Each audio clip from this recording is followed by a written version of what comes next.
Hello, Cancer. Salamat sa pagbisita o salamat sa pagbabalik. Ito po ang iyong Sun, Moon, Rising Sign in Venus General Reading para sa sign ng Cancer. Kunin nyo lang po yung nakarelate kayo, tapos yung hindi. Kung hindi nakarelate, okay lang yan. Maaaring ang mensahe sa susunod na buwan ang siyang makakarelate tayo. Pero naniniwala ako meron at merong dahilan kung bakit tayo napadpad dito. Maaaring sa deck na yan, o sa oracle deck na ito. Lalo na sa oracle deck na ito, bukod sa hindi siya available locally, na-confirm ko na, um, kasi nasa YouTube na ibang mga signs na reading. So, na-confirm ko na hindi ko siya ma-link, hindi ko siya mahanap. So, tune in lang para sa mensahe na galing sa oracle deck na ito. Napakaganda ng mensahe, napakaganda ng mga images mula sa deck na ito. At ito naman ay, kung gusto niyo ng deck na yan, actually nasa YouTube din eh. Yung nasa YouTube hindi siya naka-link sa baba, pero naka-link siya sa description box. Kung gusto nyo, nasa Amazon siya. Sa Amazon ko din naman siya nabili. So anyway, maganda na magkaroon ng parang makakuha ng messages from this deck kasi bukod sa maganda yung gawa ng artist sa artwork, maganda din yung mga mensahe. Kaya in the most recent past, binabasa ko na yung description nito kasi ang gaganda ng mga mensahe ng author. So, kung hindi nyo nais na mag-purchase ng deck na ito, stay tuned lang kasi every time ito yung madalas kong gamitin. So, siya yung binabasa, tapos binabasa ko yung guidebook. So, magkakaroon kayo ng, experience sa deck na yan. Anyway, sorry ang haba ng segue.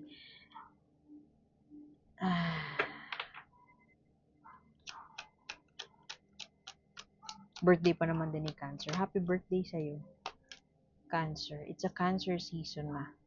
Pero meron pa yata tayong tinatago dyan. Cancer, ano po? Ito ang inyong main, core energy ni Cancer, which is the Strength card, which is in reverse. Strength in reverse could mean, essentially, yun nga, you are losing strength or parang napanghihinaan tayo ng loob.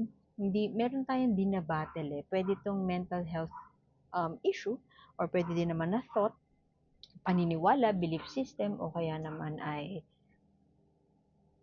truth na hindi pa natin ma-out. Truth na hindi pa natin kino-confront, truth na hindi pa natin kinakausap yung partner natin about that. I say partner kasi you have your Nine of Pentacles. Actually, pwede din career situation eh. Hindi ko alam kung hindi ka pa naglalakas sa loob para humingi ng promotion, hindi ka pa naglalakas sa loob para humingi ng increase, o pwede din naman na you are negotiating your worth sa office nyo. Nine of Pentacles, this is parang opulence and luxury, knowing that you deserve more, knowing that you are good enough. Yan ang upright. Pero you have it in reverse. So that would mean parang you would say, okay lang, halimbawa manghihingi sa'yo ng pera yung family mo, okay lang, sabihin mo okay lang, magbibigay ka, pero deep inside, hindi mo pala gusto yun. Pero wala kang lakas ng loob, hindi mo masabi na ayaw mo yung mga ganon. So, pwedeng hindi mo na i-communicate ng maayos. Ingat ka sa mga enerhiya na yan kasi that's very, very Cancer, yung magkikimkim. May kinikim-kim kang isang bagay na wala ka pang lakas ng loob para kumprontahin. At magbibuild yan ng resentment, ingat ka. Tapos sasabog na lang. I say sasabog na lang kasi tower yan, no? Tower. Tower is, it doesn't happen yung pagsabog na yun overnight. Usually, ito ay sampal na universe or sorpresa ni universe. Pero hindi siya nangyayari overnight. Ibig sabihin, matagal mo nang tinatago or matagal mo nang kinikimkim na may issue ka pala sa isang bagay at hindi mo sinasabi yun. So, yung issue na yan, pwedeng magbo-blow up siya this July, this birthday mo, o pwede din naman mauumpisahan na mabuo yung resentment on tampo na yon this July. And that's all because hindi ka honest sa feelings mo or hindi mo ina-express yung feelings mo na yun. O kaya naman you're trying to keep the peace.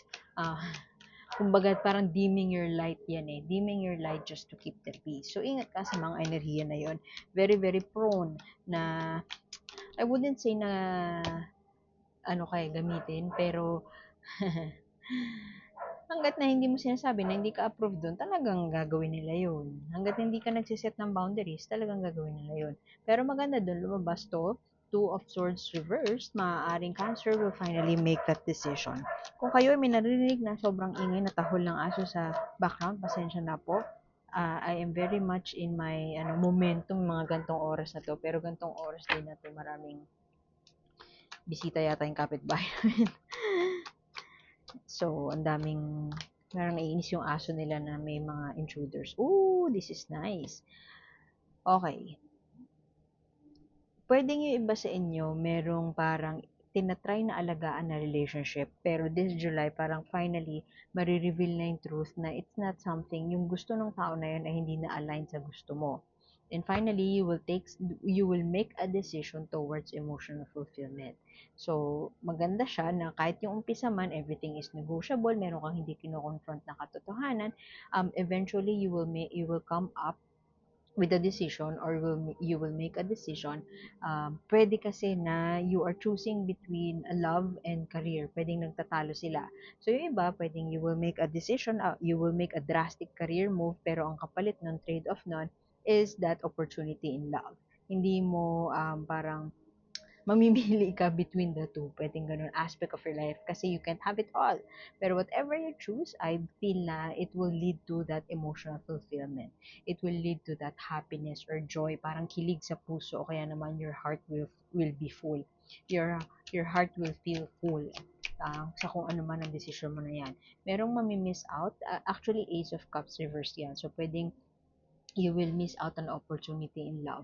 Pero ang kapalit nun, ang trade-off nun ay happiness or fulfillment, o kaya my heart is full, ganyan. Pwede din naman na iba sa inyo, you would finally get rid of that relationship na hindi naman nakakatulong sa inyo, hindi na kayo align ng gusto, or na-realize nyo hindi pa kayo compatible.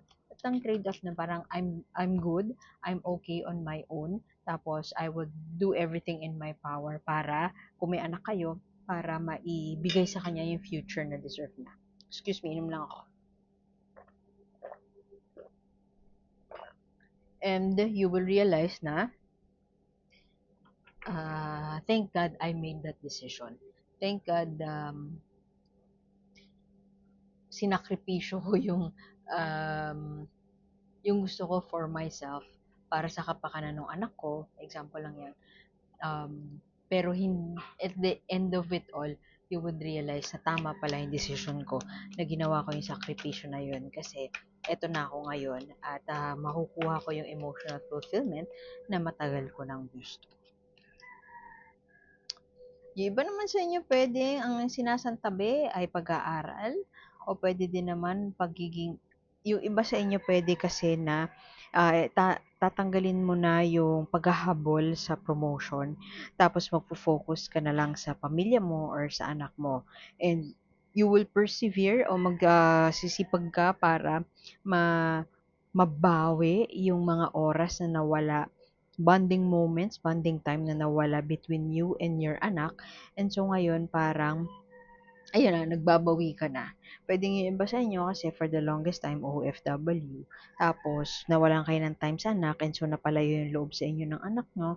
Finally, you would sacrifice yung trabaho mo na maganda para lang magka-time ka ulit sa anak mo. Pwedeng ganon. Pwede din naman na yung iba sa inyo, you will finally make a decision about a toxic situation.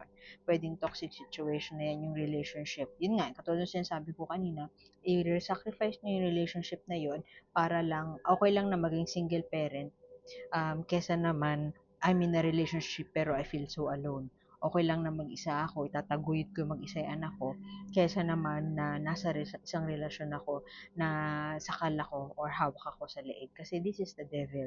Pwedeng you could be dealing with a Capricorn, pero pwede din naman na you are in a toxic relationship, or pwede din naman there's a contract na ayaw mong maalisan noon pa. Pero clarifying yung pagkakaroon ng decision, kung dati dead end ka, ngayon you will finally make that choice, or you will finally make that decision to let go of this toxic situation. O pwede din naman na actually, yung iba din sa inyo, pwedeng hindi pa sa ngayon, para magsisimula pa lang, hindi pa sa ngayon yung alis, pero mag-uumpisa pa lang yung realization na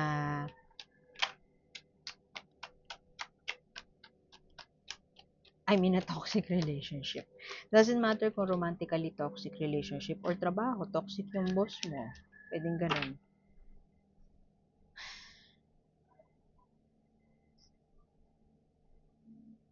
Oh, ang ganda. Ending your reading is the stars card. Star card. This is justice. Pwede nyo iba sa inyo on a legal battle. Hindi kayo mananalo dun sa legal battle na yun, pero mahahanap nyo naman kung ano talaga yung tingin nyo na makabubuti or parang yung hinahanap ng puso nyo. Example, matagal mo ng pangarap na ma-promote. Pero you will make that decision na talikuran yung job kasi your child needs you. Example lang to, not necessarily this is your case, pero yung energy surrounding it, you would be making a decision over something na matagal mo nang hindi pinagdesisyonan, matagal mo nang pinagpapaliban. And so ngayon, magpupursigi ka para finally makapili na at magkaroon na ng, para makamove forward na, yung ganun. Itong desisyon na gagawin mo hindi hindi magiging madali. Hindi magiging madali kasi meron kang i-let go.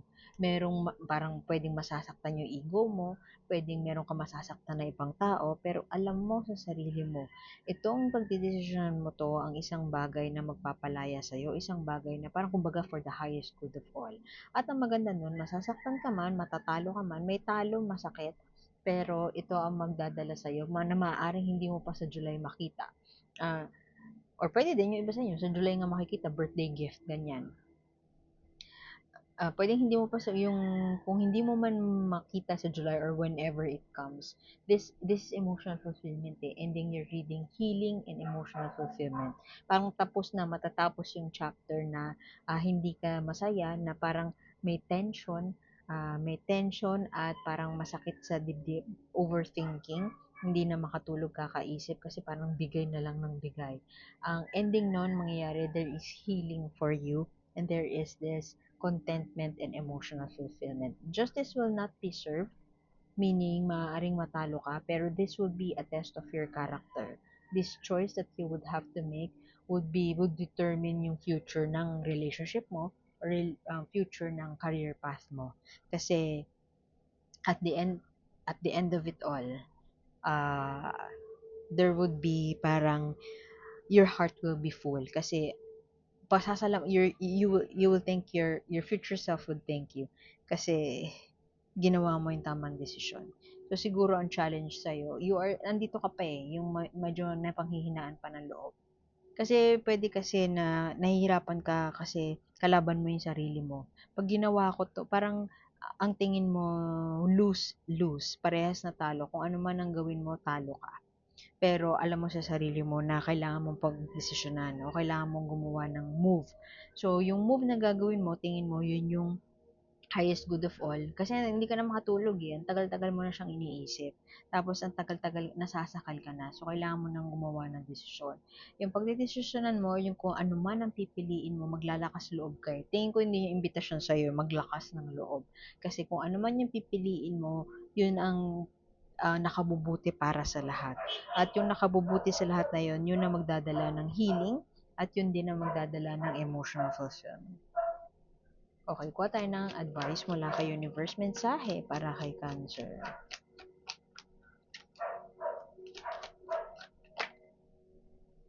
Focus. Focus, Cancer, focus. Basahin natin yung ano.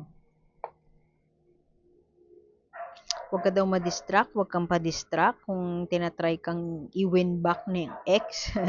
Huwag kang magpa-distract kung naka-move on ka na. Kung tinatry ka na ano pa, parang i-lure ng employer mo towards job role na talaga namang toxic, huwag mong tatanggapin.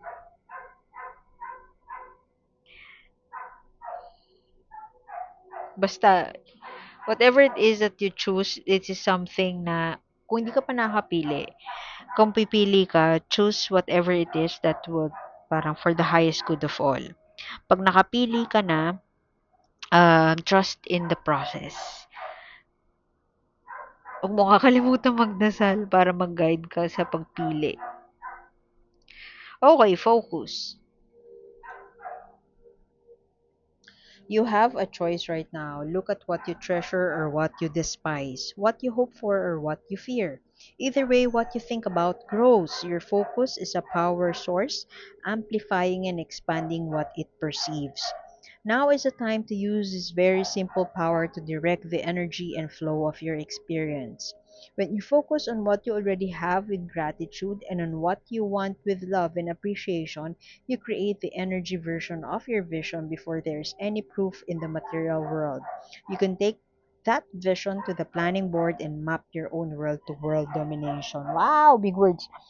Anyway, where your focus is, that's where your energy goes. Yun ang turo sa yoga. Kaya pag nakatingin ka sa, pag nakafocus ka sa isang spot sa malayo, mas madali ka makakapag-balance. Yun yung sa yoga eh. Tinuturo yun sa yoga. So, don't entertain any thought when self-doubt creeps in.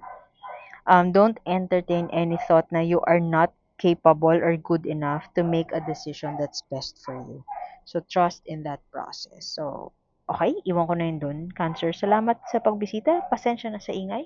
Sana makita kita ulit next time. Ako po si A and see you soon.